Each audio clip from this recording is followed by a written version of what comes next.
Hi, I'm Nick. And I'm Delaney. Welcome to 4-Minute Friday Fun with BCSC Tech.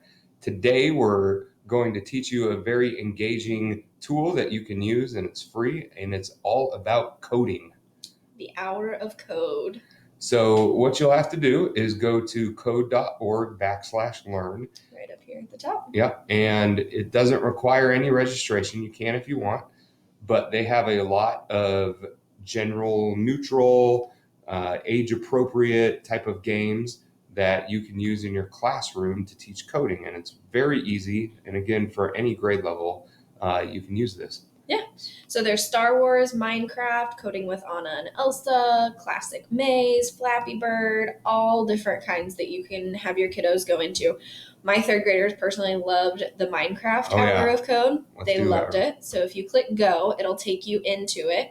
You want to click try now, and it will start your hour of code. So you have your numbers up at the top. It talks about Minecraft in the beginning.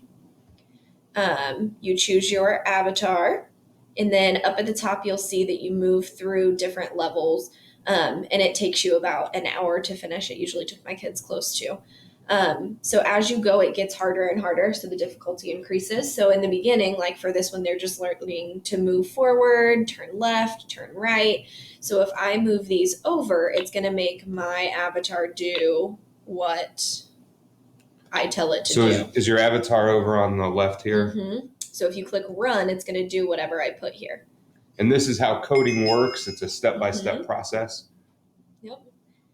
And then if you get it done correctly, you can either try it again or you can continue. It'll tell you how many blocks you can complete it with versus how many you completed it with. So if you want them to try to figure out how to do it with the least amount of steps possible, you could do that also. Okay. So like this is where it's getting more difficult. They have a destroy block element now.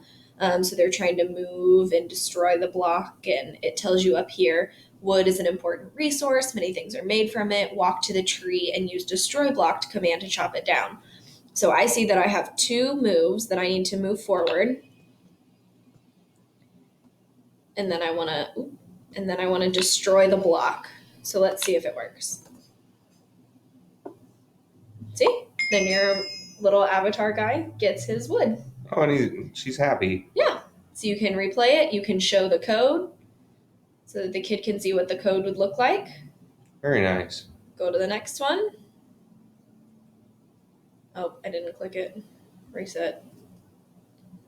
Run.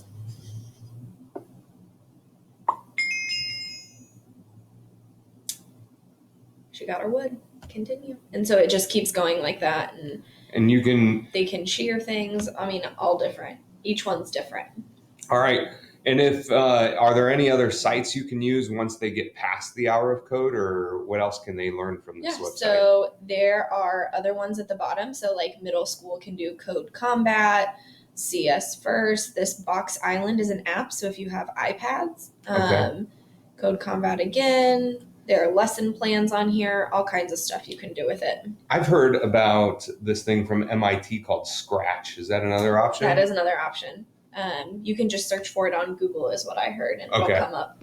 And that one will allow, if they really enjoy coding, it will allow them to basically have a playground where they can add in different elements and really build a story or a game on Scratch. So this would be something a little bit more advanced than the hour of code, but it is kind of the next step. Yeah, and it looks very similar. So if they've done the hour of code, they see the similarities. And then obviously there's lots of important career opportunities in this field, and thanks for listening. Have a great weekend.